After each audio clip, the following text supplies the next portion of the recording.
네, 저런 북한 김정은 국무위원장 곧 중국 베이징에 도착할 것으로 보이는데요. 네, 양욱 아산정책연구원 연구위원 이종수 해설위원과 함께 짚어보도록 하겠습니다. 안녕하십니까? 네, 안녕하십니까? 네, 먼저 이 김정은 북한 국무위원장이 이 중국 전승절 행사 참석을 위해서 어제 오후 평양을 출발한 것으로 정부 소식통이 파악을 했는데요. 정확한 동선은 공개되지 않았지만 북중 접경인 단둥을 통과해서 베이징에 도착할 것으로 보입니다. 화면 함께 보시죠. 지난 2019년 4차 방중 당시에 김 위원장은 신의주와 단둥, 선양, 텐진을 거쳐서 베이징에 도착했습니다. 평양에서 베이징까지는 약 1,300km, 방탄 열차 태양호의 평균 속도는 시속 60km로 20시간 정도 걸립니다. 소식통에 의하면 열차는 현지 시간으로 오늘 오전 6시에 선양을 통과해서 오후 3시 전후에 베이징 도착이 예상이 됐습니다. 김 위원장은 그제 자강도로 추정되는 군수공장을 방문해 본격적인 중국 방문을 앞두고 미사일 생산 능력을 점검했는데요. 보시는 것처럼 중국과 국경을 맞댄 지역이라서 곧장 넘어갈 거란 관측도 있었습니다. 하지만 무슨 이유에선지 결국 평양으로 돌아갔다가 다시 출발을 한 것으로 전해집니다. 네, 먼저 위원님, 굳이 이런 돌아가는 동선을 선택한 이유가 따로 있을까요? 자, 일단 돌아가는 동선에서 가다 보면은요, 김정은이 방문한 두 군데 지역이 보입니다. 네. 하나는 화학재료종합연구원이고요. 네. 또 하나는 주요 군수시설인데 이게 지금 이제 보면 아마도 화성 20 신형 ICBM과 연관된 아마 그런 것으로 보여요. 결국은 같은 지역이라고 볼 수 있는데 네. 자, 이게 지금 김정은이 이 방중에 앞서서 보여줬던 일련의 행보와 좀 같이 보실 필요가 있는 것이요. 자, 보시면은 지금 이 뭐 ICBM과 관련된 것들을 얘기하기 바로 전에 보도는 뭐가 있었냐면 단거리 고체연료 미사일들을 쫙 이렇게 생산하는 모습들을 보여줬단 말이죠. 네. 지금 그렇습니다. 생각해 보면은요. 김정은은 지금 방중을 하지만 거기서 굉장히 중요한 것 중에 하나가 북중러 이 삼국의 그 회담을 하는 모습 혹은 삼국의 정상이 모이는 모습을 그리는 것을 바랄 겁니다. 네. 그러면 북한이 내세울 것이 과연 무엇이 있느냐? 바로 핵 무장국, 특히 ICBM을 쏠 수 있는 그런 능력을 가진 국가.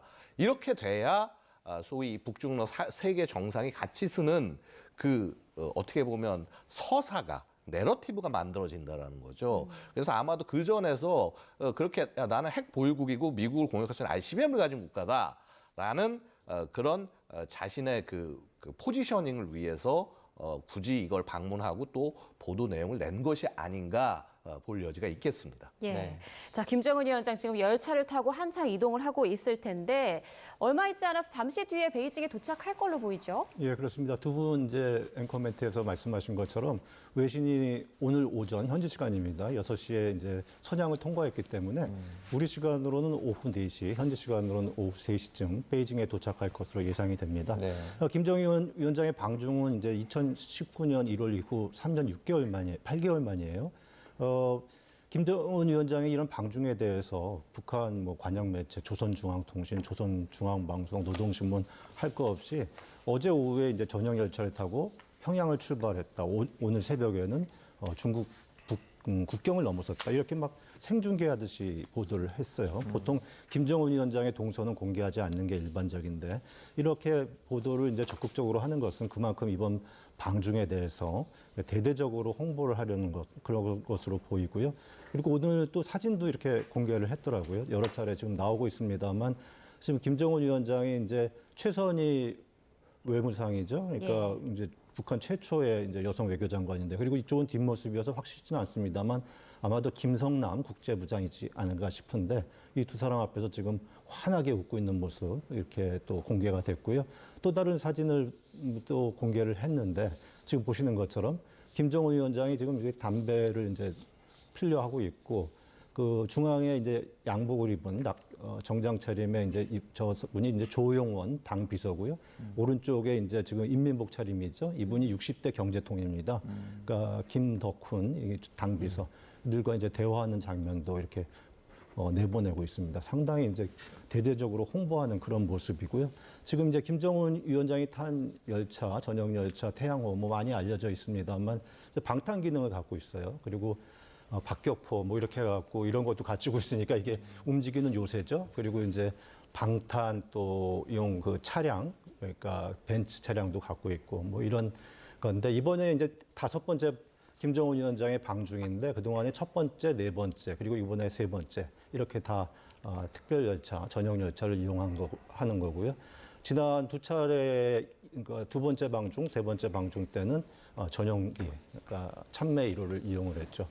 김정은 위원장이 베이징에 도착하게 되면은 곧장 그쪽 베이징역에서부터 한 11km 서쪽으로 떨어져 있는 그 국빈관이 있습니다. 예. 여기 보시는 지금 그래픽으로 보셔서 아시겠지만 여기가 이제 조호대, 우리한테는 낯익은 곳이죠.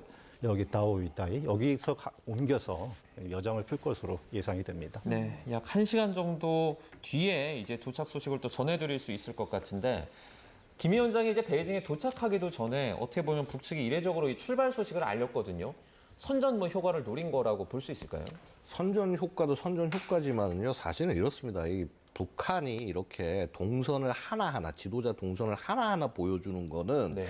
이 일종의 쇼라고 보셔야 돼요. 그러니까 우리가 어떤 뭐 스토리나 이런 것들 펼쳐 나갈 때 보면 천천히 주인공을 등장을 시켜가지고 고조를 시키지 않습니까?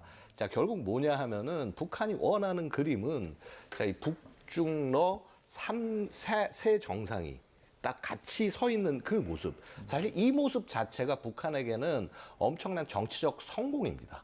이 그림을 그리기 위해서 그럼 이동하는 장면부터 하나하나 그려내는 거죠. 과거 푸틴하고 2024년 푸틴과의 정상회담 때도 보시면은요, 굉장히 이동하는 모습들을 차분차분 보여줍니다. 그래서 그런 맥락에서 그 하나의 성대한 쇼를 하려는 것이 아니냐. 특히나 생각해 보시면요, 올해는요, 북한한테 굉장히 중요한 해인 것이 노동당 창건 80주년이고요. 자, 이제 기념이 얼마 안 남았습니다. 그리고 또 보면은 자, 8차 당대회의 성과를 전부 종합을 해서 이걸 보여줘야 되는 겁니다. 그래서 이 성과 중에 하나가 바로 이 참석에서 그려지는 북중러 3국 정상의 그림이 될 수 있다는 거죠. 그래서 이런 부분에서 지금 북한은 일종의 이것을 가지고 하나의 쇼를 만들려고 할 것이고, 특히나 이 집권 내구도를 높이기 위해서라도 이 모습을 대대적으로 선전할 필요가 있다. 그렇기 때문에 출발하는 모습부터 보여준 것이 아닌가 생각이 됩니다. 네. 네.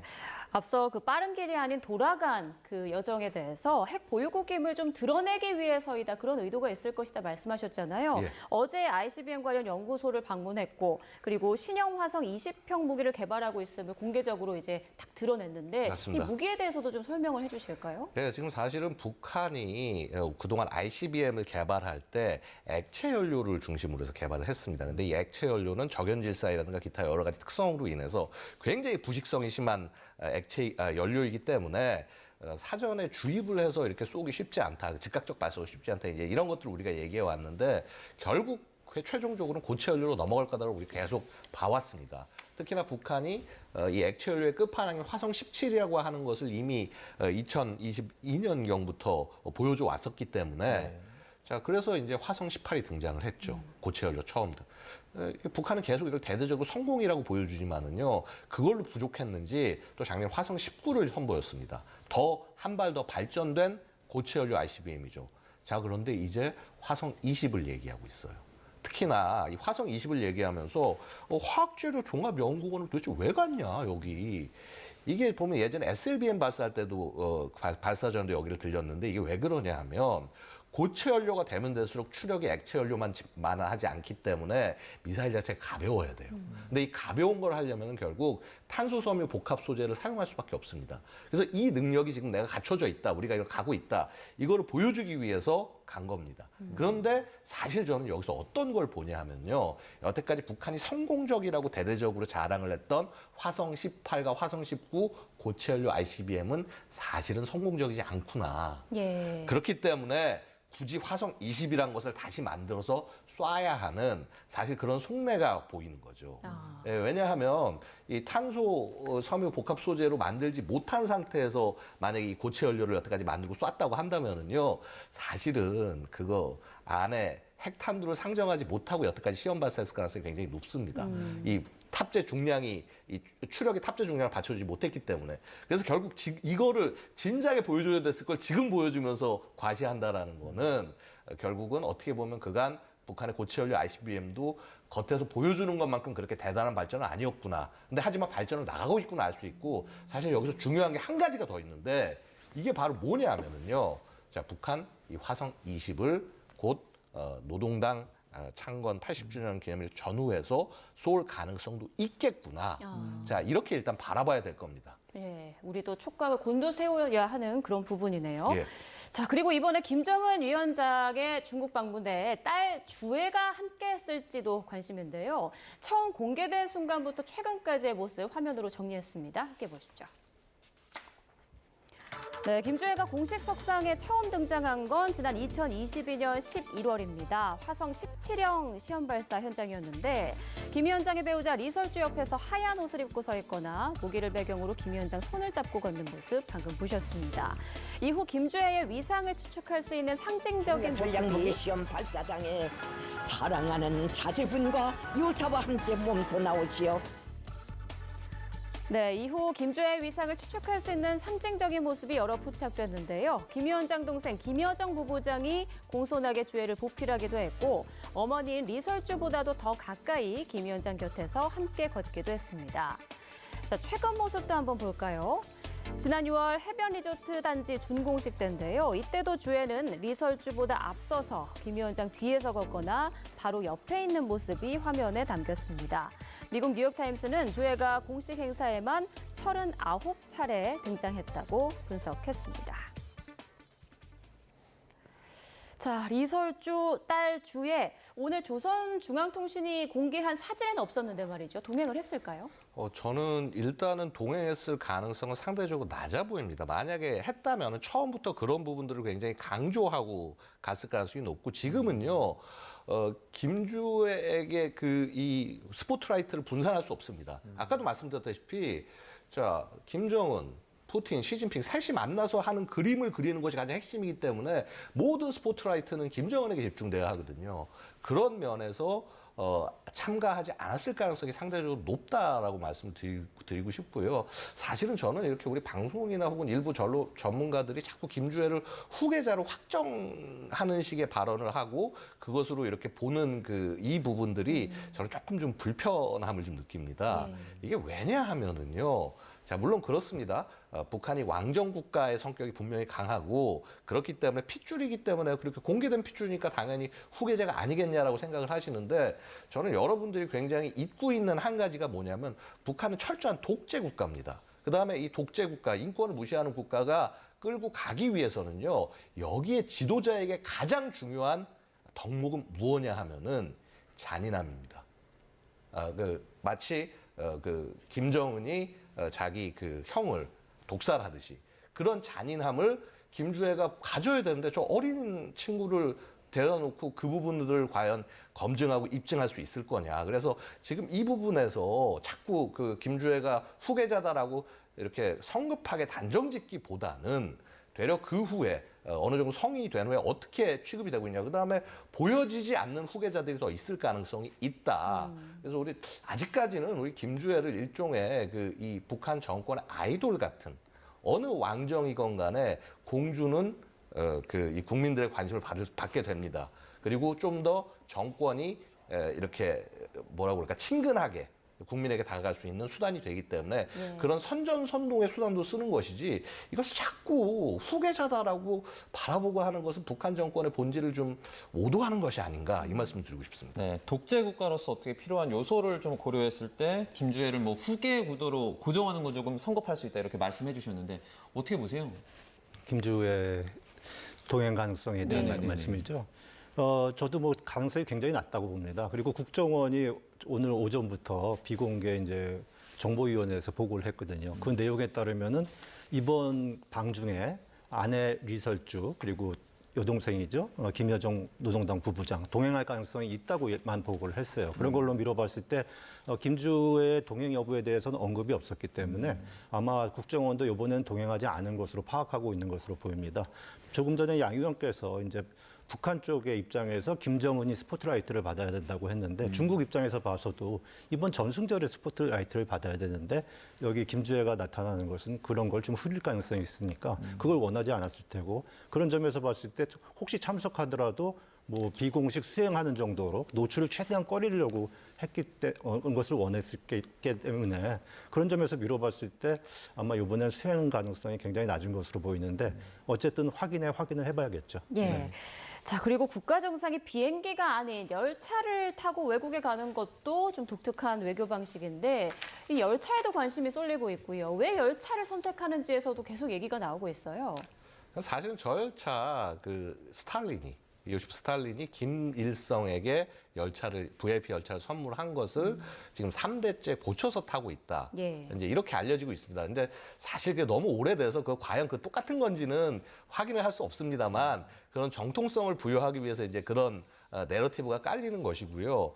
사실은 김정일 같은 경우는요, 고소공포증으로 유명하지 않습니까? 그러다 보니까 항공기 이용을 거의 안 했습니다. 그리고 뭐 김정일 당시에 보고 있으면 만나는 게 중국 아니면 소련, 러시아였죠. 자, 그러다 보니까 충분히 열차로 이동이 가능했다. 이런 측면 때문에 이렇게 열차를 애용했던 것으로 알려지고 근데 아시다시피 김정은의 경우에는 그렇지 않습니까? 이렇게 비행기를 엄청 좋아하고 심지어 자기가 직접 비행기를 모는 모습도 이렇게 연출하기도 하고 그래서 항공기 사용에 되게 거리낌은 없습니다만은요. 자, 문제는 지금 북한의 항공기가 이 수많은 대표단을 끌고 가서 한 번에 갈 만한 항공기가 없다라는 거예요. 참매 1호라고 부르는 구형, 그러니까 굉장히 구형 기체가 있는데 이 기체는 사실은 대부분 국가에서 이미 2000년대에 다 퇴역을 시킨 여객기로 이거야말로 자칫 잘못 타고 가다가는 김정은이 더 위험해질 수 있는 것이고 그러다 보니까 신형 기체들 같은 것들을 중국이 빌려주거나 해야 되는데 그것도 매번 그럴 수가 없습니다. 그러다 보니 어쩔 수 없이 열차를 이용해야 되는 그런 한계가 있는 것이죠. 네, 지금 김 위원장이 타는 그 열차는 그러면 일반 열차와는 좀 어떤 부분이 좀 다릅니까? 아까도 잠깐 말씀하셨습니다만 뭐 방탄유리 이렇게 방탄 이런 것들 처리도 당연히 돼 있을 수밖에 없고요. 또 일부에 알려지기는 정찰 감시 자산에 노출되지 않기 위해서 이렇게 적외선 차폐 도료를 발랐다 이런 얘기들까지 일부 나오고 있습니다만은 저는 그 부분까지는 제가 확인을 못했습니다. 기본적으로 아마 이게 이동할 때 17량 정도로 구성이 되는 것으로 알고 있고요. 아시다시피 아까 리무진 보면은 왜 푸틴이 얼마 전에 선물했던 리무진 있지 않습니까?